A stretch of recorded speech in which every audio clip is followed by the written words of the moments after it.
we are still uncomfortable with the criticism and dissent. Particularly, this is a natural instinct in South Asia. If a Tasliman Nasreen writes something, Oh, yeah. mullahs will come up. If Ambedkar writes something, the Hindus will come up, and we try to, defend ourselves. Say, look, government banned Tasliman Nasreen's book, so it has to ban this, and every communist is using the other one for his own purposes. I would recommend an essay in the book The Human Rights of Dalits, which I edited, by Professor Shivnarayan Ray. He has drawn our attention to this fact, that is, you see, that is, we cannot criticize, if I am a Muslim, we cannot criticize the Allah or some of the doings of, Prophet, Then you bring a law like the obnoxious blasphemy law in Pakistan, Do you know that Bangladesh is now thinking of introducing that law? Introducing that law in Bangladesh means the minorities will be completely wiped out. Or a few Buddhists, a few Hindus, and a few Christians who have been left behind in Bangladesh, they will be. Because the main purpose of the blasphemy law is that minority property must be taken away by the majority people, the Muslims, And they have already thrown away the Buddhists from Bangladesh, Almost the entire Buddhist population from Bangladesh has come to Tripura state, which is known as Chittagong Hill Tract, people from Chittagong Hill Tract. I remember, I don't know if it would be appropriate, you will like this. I was in the University of Leeds during the Bangladesh war. So there were a very large number of students from East Pakistan at that time. And so they organized a function to celebrate the birth of Bangladesh. I was also invited to speak. So I spoke, I said, I am happy and I am only hoping that Bangladesh will be different from other South Asian countries, because Bangladesh has a different kind of past, namely a Buddhist past, a Baul past, not merely, and a Nazrul past, not merely Tagore past, but Nazrul Islam past. So, but the kind of thing that we see now in Bangladesh, I think, well, I now confess that I was wrong, because Bangladesh also is adopting the same, because when I read about it, in fact, I read about this by a journalist, written an article, which wrote an article for us, for the Radical Humanist, that the mullahs are pressing the government to introduce the blasphemy law. The blasphemy law exists everywhere in the world. It is not, but what happened in Pakistan is, Section 125 is the blasphemy law in our country also. So that but they introduced many other sections where they made the death penalty mandatory. That is, if a non-Muslim speaks a word critical of the Prophet, the mandatory punishment is death. Similarly, if the Ahmadiyas, and do you know that Ahmadiyas were declared non-Muslims not by Ziaul Haq, but by a great liberal like Bhutto. It is Bhutto, when he was the president of Pakistan, it is he who declared the Ahmadiyas as non-Muslims. As a matter of fact, Islamization in Pakistan started with Bhutto. Ziaul Haq only perfected it.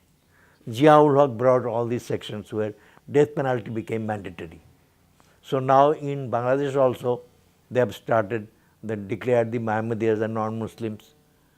And Ahmadiyas are as you know, they are the best of soldiers, best of scholars. But it's the same question. Same thing is existing in our country in a much bigger way.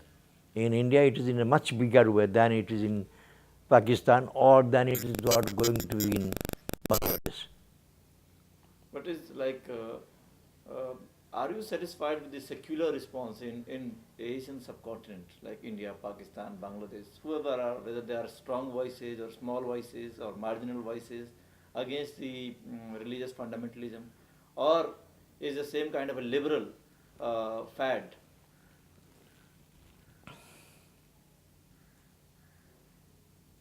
As you call, liberalism is dangerous sometimes. The secular voice in India is very weak. It is not articulate at all, and there is no secular movement in India. You see, if you want a secular state, then the first thing that you have to talk of is secular, that is, we have to have secular morality and not religious morality. So, in India we are practicing religious morality, but we declare that we are a secular state.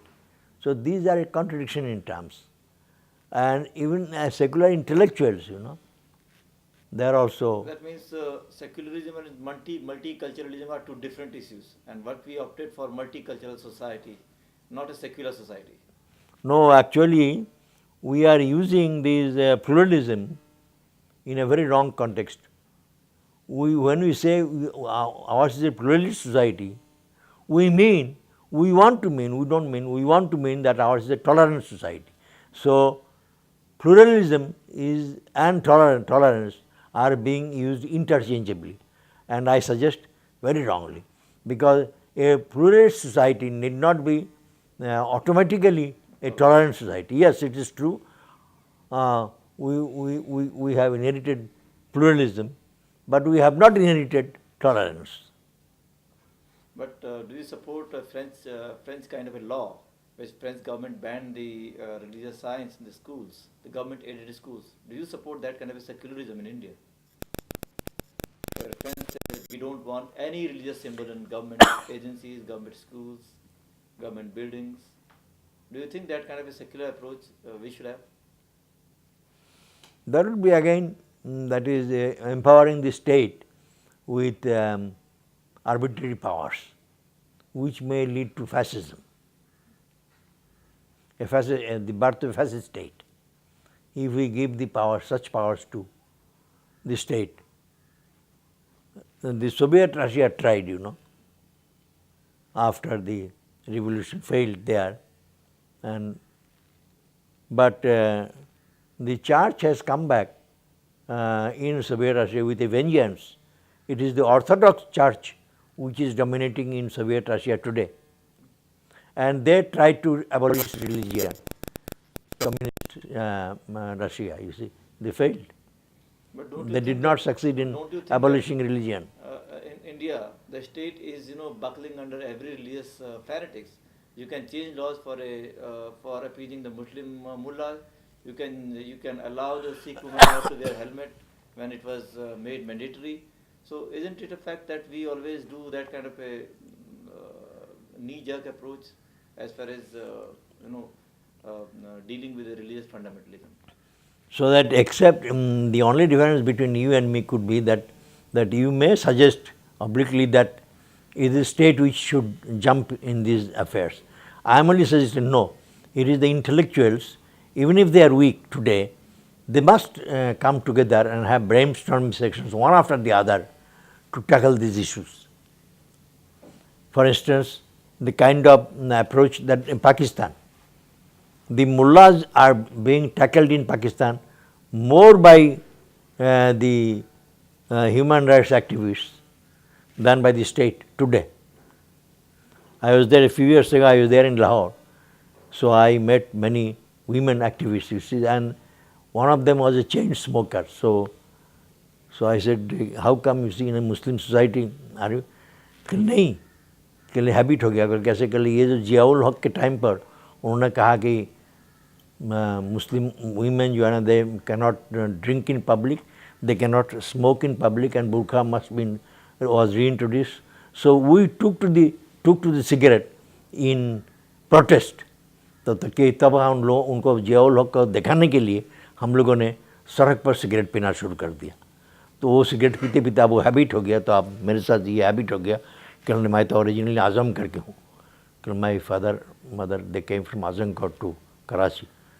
You are right, a girl from Azamgarh being a chain smoker, it is but it got into the habit while we started protesting. So that is the example I can give. For instance, the movement against death sentence in our country is not as strong as it is in Pakistan. Pakistan Human Rights Commission, which is a non-government organization, has been agitating against the death sentence for the last several years, even though the government there is persecuted, you see. So even if today we are weak, the intellectuals, we have no other option but to go on raising our voice and find out the answer to these questions outside the state intervention. So, but we still talk rule of law. Yes, rule of law is very, very important. Now, as you have given that using the helmet, it is a law in our country. Now, if the Sikhs, for instance, for some time the Sikhs came out that no, this law cannot be applied to the Sikhs. I did not. I wrote for the PUCL Bulletin also. I said I don't agree because this it is rule of law. And I would always say, like a player like Navjot Singh Sidhu, who is playing cricket, or Maninder Singh, he would never refuse to wear helmet if he is facing Imran Khan or Exactly. somebody else. Then the God will never save him.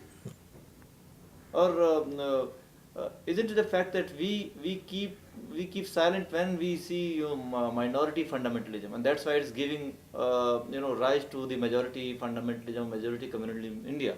Like we have recently a film, Sin, which has come. Is a Bollywood film, and there is the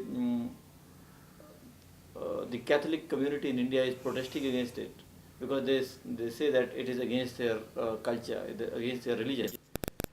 In the film, a priest is shown to have an illegitimate relationship with a girl, and they say it is an attack to the Christian community. It's like that what happened in London this year, that a Sikh woman, Gurpreet Kaur, play, I know. and the Sikh objected to it. But I have heard very few voices in India protesting against it. Why is that? When this minority kind of a fundamentalism comes up, we keep quiet. And if there is some certain thing that comes up from the Hindu system, we all jump up and cry, and that gives a kind of strength to the RSS kind of. Oh yes, yeah. A recent example, Calcutta Muslims. Do you know in Calcutta, the population ratio in Muslims and Hindus, there is 1 Muslim for 7 Hindus. That is the ratio. And so they raised a voice, some sections of the Muslims, against Sania Mirza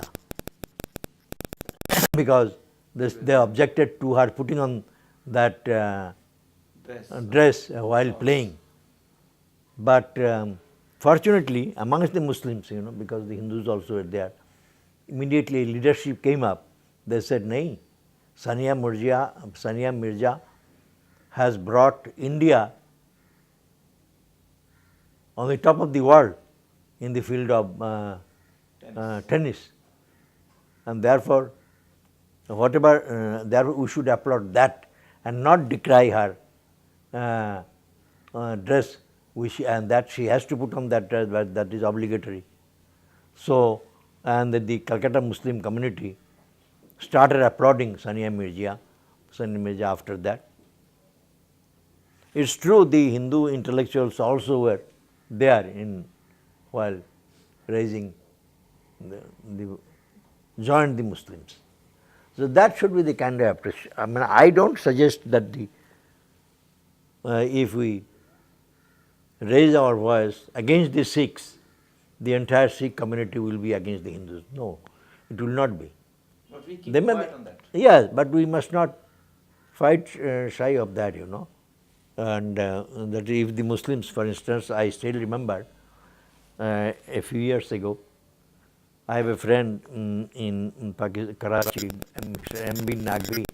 He is a very well-known name in India because he was the Times of India correspondent, Pakistan correspondent for many years.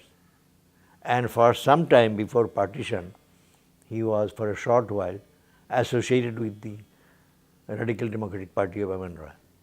So I know him that way. So one day, we were coming from Calcutta together in same train, in same compartment.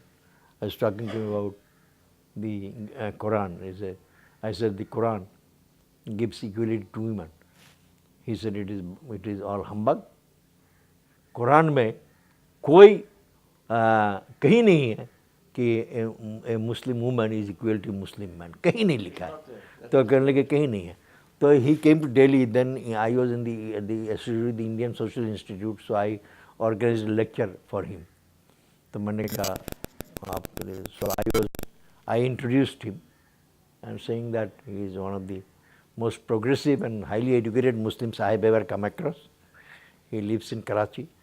So that's why I thought he would be. And the audience there in the Indian Social Institute there, the majority were Muslims there. And so I raised that topic. So I said I request Mr. Nagvi to speak about human rights of women in Pakistan. And he came down so heavily on the Quran. He says, कहते हैं कि आपके Hindu intellectual जो है ना, उन्होंने हमारे बहुत नुकसान किया, क्योंकि उन्होंने ये उड़ाया कि कुरान में जो है ना, Quran gives equal right to women. कहते Hindu, this is all bunkum, humbug. और मेरी रिक्वेस्ट है दो हाथ जोड़ के हिंदुओं से कि ये हम्बक जो है ना, ऐसा प्रचार ना करें. कि ये प्रचार करने के बाद कहते ये बुरखा, कहते कि बुरखा, कहते जो कहने लगा you are from Bangladesh, so you should know कि in Chittagong and Comilla burqa is the most common thing, but you go to North Bengal, Rangpur and all that, you don't find any burqa. So it is again the cultural improvement that has been taking place amongst the Muslims by the Muslims. So that is going to happen, you see. So whatever we have achieved in Pakistan, it has been achieved by the Muslims and by our effort, not by the effort of progressive intellectuals outside the Muslim community, either in Pakistan or outside Pakistan. And I am Muslim, he said it openly. I have read the Quran so many times, and I have not, I don't know many things about the Quran. And a non-Muslim who might have read the Quran, pointing out to me, he said, you might have read the Quran only once, you know. And on the basis of your reading the Quran only once, and you pass judgment, which are at best I can say ex-cathedral. Yeah. That's what I want to ask, like in our education system, because you have been involved with the human rights education also, and the University Grant Commission and NHRC joint effort for the human rights education. So what else our education system? We can't tell our children that there is a caste system, or we can't tell our children this is something wrong in our religious values. Can we? No, हमारे किताब में नहीं, किताब है भी तो किताब को उठा देते हैं. I tell you, in my own family, it happened. My younger daughter, she one day comes home from her school. She read in a secular school, and she says, she asked her mother कि हमारा caste कौन सा caste क्या है हम. तो my wife administrator said, how come? She said, you know what happened today? We had civics class, so there the caste system was being discussed. So after the class was over, so all the girls were asking one another, तुम कौन से जात के हो, तुम कौन से जात के हो. तो उन्होंने मुझसे भी पूछा, मैंने कहा मुझे नहीं मालूम. तो my wife told him that is the best answer. In future also, he said, I don't know. So how we become caste conscious, and the NCERT books, some of the books, NCERT books, have mentioned this, and those books have been decried, have been withdrawn, unfortunately. So in our textbooks, these facts are not mentioned. These are not taught to our children. So how can you know about our evil unless it is being taught, you know? So that is, you are right, the other education system. What is the main challenge for the human rights movement in India? In India, the main challenge is this societal violation of human rights. Unless the societal violation of human rights is tackled, no other human rights violations can be done away with. So how do we do with this? Like, so international covenants or atrocities act? International Covenant, Atrocities Act, but intellectual brainstorming session. That is one after the other. That must continue. Without that, And we should be ready to challenge our past. oh yes, absolutely.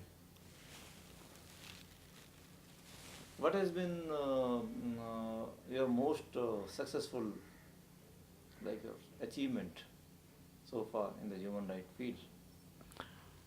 My most successful achievement is one thing कि मैं PUCL में ये human rights of Dalits को introduce कर पाया इन्हें very, क्योंकि within 2 years after that the PUCL in their national conference they kept this subject, main subject for discussion, Dalit, after I started that. This is one.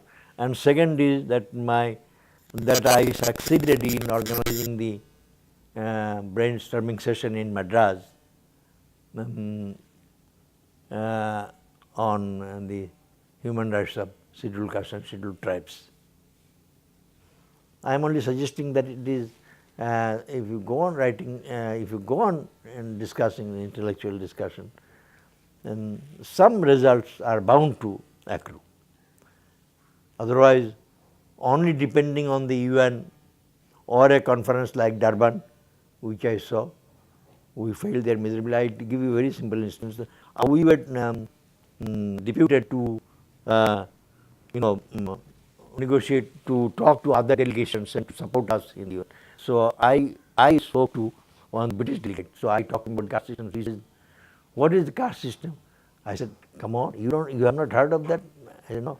I said, "You people ruled over India for 200 years, more than 200 years, and you don't know what is caste system." I said, kind of thing. I said, "When you go back and you talk to your people, they will laugh at your ignorance, And this is the kind of thing. And I was not able to even bring the Bangladesh representative, Bangladesh government representative to support us. You have been a humanist of Saab. I just wanted to draw your attention that despite we had a very strong materialist past, we had Lokaya Darshan, we have Buddhism, we had Kabir, we had Charvak, all these kind of legendaries. But today the humanist tribe in India is just, it's looking like a endangered species. So what is the reason? In our country, humanism is juxtaposed only against religion. I suggest this is the Western approach.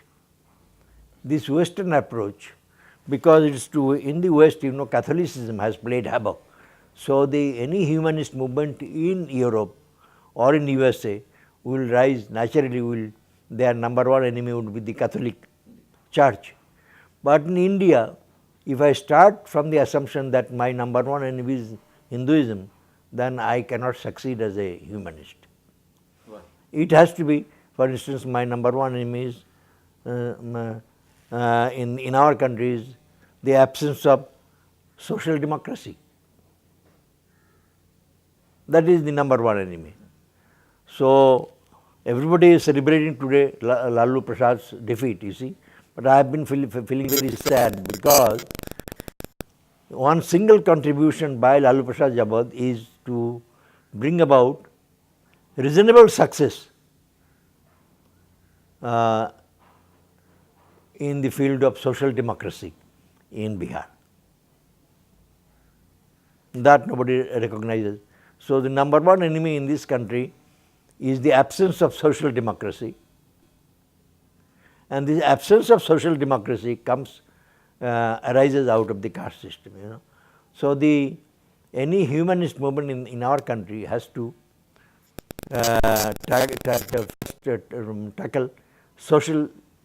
the question of social justice, and social justice is intimately connected with social democracy. Nobody talks about this one simple thing, that political democracy can never succeed anywhere in the world without a very strong articulate social democracy. So that is how the humanist movement in our country should start. And Roy had given hint to this effect, but unfortunately Roy's followers.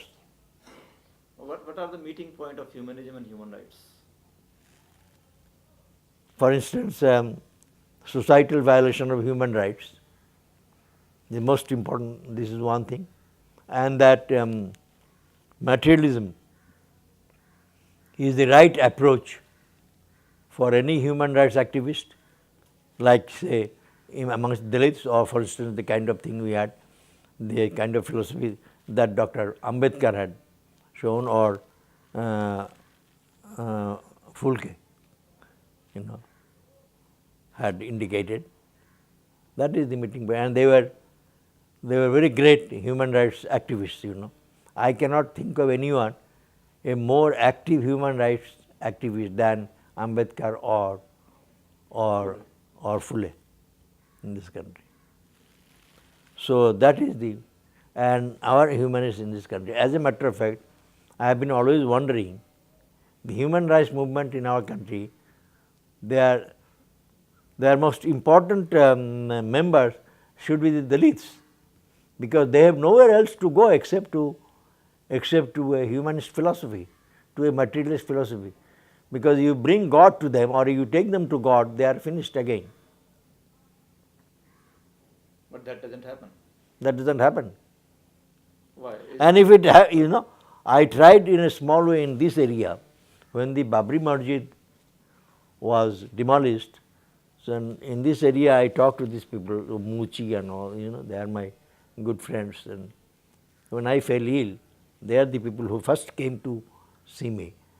And then I told them कि मैंने एक मुझे मैंने कहा यार क्या हुआ तुम लोगों ने ये बाबूजी ये बताओ, हमने इन लोगों को विजय कुमार मल्होत्रा का वोट दिया था राज करने के लिए, ये कहने के लिए थोड़ी कि जाके वहाँ मंदिर मस्जिद गिराओ, कि उनका काम थोड़ी है ये मस्जिद बनाना काम है मुल्लाओं का, और मंदिर बनाना है पंडितों का, ठाकुरों का, पुरोहित का, वो बनाया, सरकार के काम थोड़ी है। कि यहाँ तो सरकारी जो है ना उन्होंने ये शुरू कर दिया, कहने ये चल नहीं सकता. And I spoke in like that to many individuals like this, and then so every Tuesday, people, Hindus particularly, they go to temple, Hanuman Mandir. So one day I went there, I found Sitaram, my tailor, he was not there. So I asked his neighbor, the fruit stall, मैंने कहा सीताराम कहाँ है? कहने जी आज तो मंगल है, वहाँ गया, मंदिर गया, यहाँ कैलाश, ग्रेटर कैलाश में जो मंदिर है. तो मैंने कहा सीताराम को खाने को तो मिलता नहीं, उसको मंदिर में क्या काम है? मंदिर में तो अमीर लोग जाते हैं, जिनके पास बहुत रुपये है, उनका काम है मंदिर में जाना, इसका क्या काम है? So they all appreciated, And next time they said कि साहब ये बिल्कुल सही कहा आपने, अगले बार जो है ना ये मंदिर मस्जिद वाला बात करने वालों को वोट नहीं देना है. Like that, So it's not that people will not. But you see, even amongst the Dalits, for instance, you talk to them about Periyar, you are not going to be a popular man, because Periyar is no longer, the Dalits don't accept him as their leader or as their benefactor, although nobody else did as much for the cause, as Periyar did, Every icon is turned casteist by the caste people, whether it is Ambedkar or Periyar or Phule. People know about their caste first and then follow them up later. Yeah, yes, exactly. What has been your regret, Dr. Saab? Is there any regret that you feel so far you have not been able to do, or you want to do? My one regret has been that the failure in the Durban conference. that we were not able to put it on the agenda of the that the discrimination against the race in this country comes from caste and birth. That is a real great regret, because I think it is very correct, and we should have been able to make the UN leaders understand this issue. What message would you like to give to the new youngs who are entering the human rights field or humanist movement? Well, I am not so important to give any message, but I can only say that I try to practice what I say or what I have been writing all these years. Some of you may be familiar with the kind of writing, the kind of things that I say. There is no shortcut to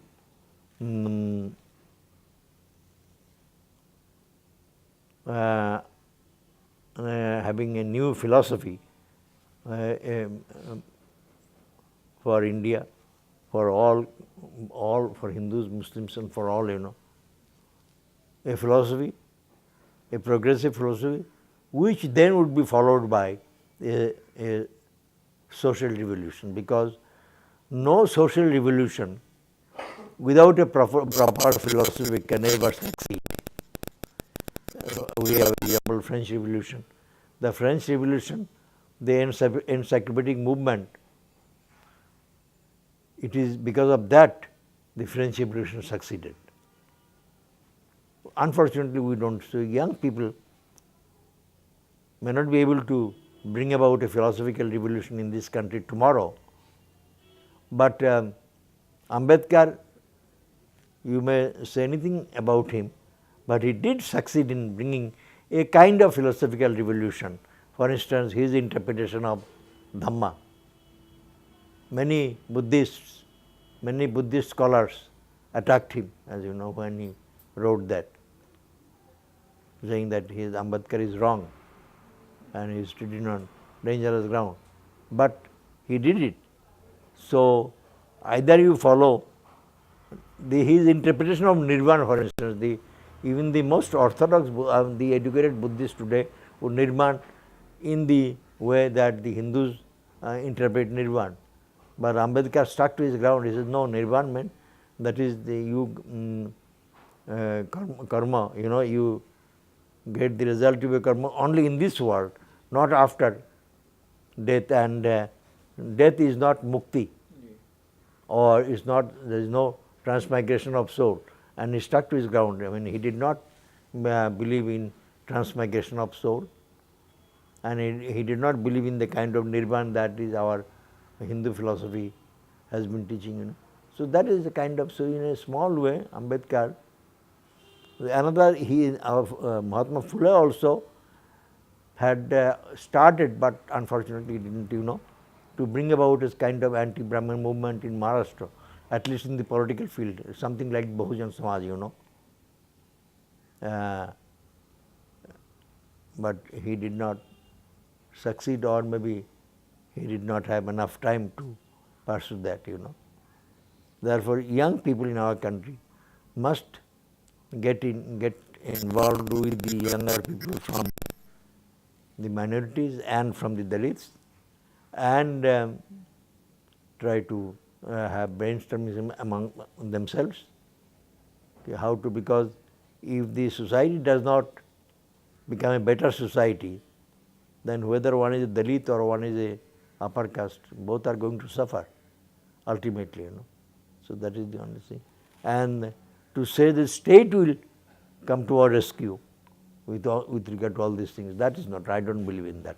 So there was one article that I was reading by M.N. Roy, and he opposed state intervention in education. So do you support that education should be privatized? He says the state has no business to give its ideologies or impose its views on the children. You see, when M.N. Roy wrote that, he had in mind what Hitler did in Germany, because M.N. Roy could not forget his own past, that is German past. Hitler there wanted to change the education system because he wanted a healthy woman to marry a healthy man so that the healthy children could be born and they would become better soldiers. That is what Hitler tried to do. Roy was against state intervention in that context because if the state intervenes, then it will bring only the philosophy, as for instance, as we have seen in the recent past, the NCERT, what the NCERT tried to do. But Now, that's not a recent past phenomenon, Dr. Saab, because it has been always done by the state in the past also. Much before the BJP came to power, the Congress has been doing that. doing the same thing. Yes. So isn't it time now that education be kept away from the state? Oh yes, education must be kept. For instance, these organizations like the UGC or the NCERT, they should be dominated by intellectuals who know and members who understand. I could give examples also. For instance, if you want to have a historian in the NCERT or in the Universal Grants Commission, then you have to have a historian like Ramila Thapar. But you mention Ramila Thapar to any RSS man, his temperature will rise to 105 at once because they can't stand the name of Ramila Thapar. Because she is against the inglorious past of India, what we term as glorious past, I remember I wrote once about criticism of Civil Liberties. Wrote an article and he said then he concluded his article by saying that if you do that, then India's past, golden past, will be written in gold. So one day I met him in a party. I told him, I said, you could have managed to do without that journalistic this thing. क्या journalistic मैंने कहा आपको मालूम है? No. He said, no, you see, it is only in India where 10,000 people from Iran came and a Hindu king gave us shelter. मैंने कहा, but it is in India only when, for instance, Jains were brutally treated by the Hindus or the Buddhists were brutally treated by Hindus. मैंने कहा ये सोली साहब, ये India's glorious past, yes, the real genuine glorious past will be written in gold, but not the kind of past that you are referring to, about which we don't know anything at all, So that is the kind of, for instance, human rights education to which we refer, what the NCERT or the UGC want to do, the formal education with regard to human rights. To every religion, but that's not secularism, So there is no need for a God in our education, or is there a need of God in our education system? We don't need a God in our education system, but unfortunately these government, state organizations like UGC and NCERT, do you know when our pundits started saying that there should be astrology be taught, then a university like JNU, they also, because they could not go against the government, so because their grants might be cut, so what they did, very clever thing, you see. God has not created more clever people than Hindus, let me tell you. They said, the JNU said, no, we are going to introduce astrology as part of Sanskrit studies. So astrology was introduced in the Department of Sanskrit. That's how they brought astrology to JNU. Otherwise, many universities rejected that government circular, UGC circular, to introduce astrology as a subject. So JNU rejected in this manner. They said Sanskrit department will teach astrology. We don't need any separate department.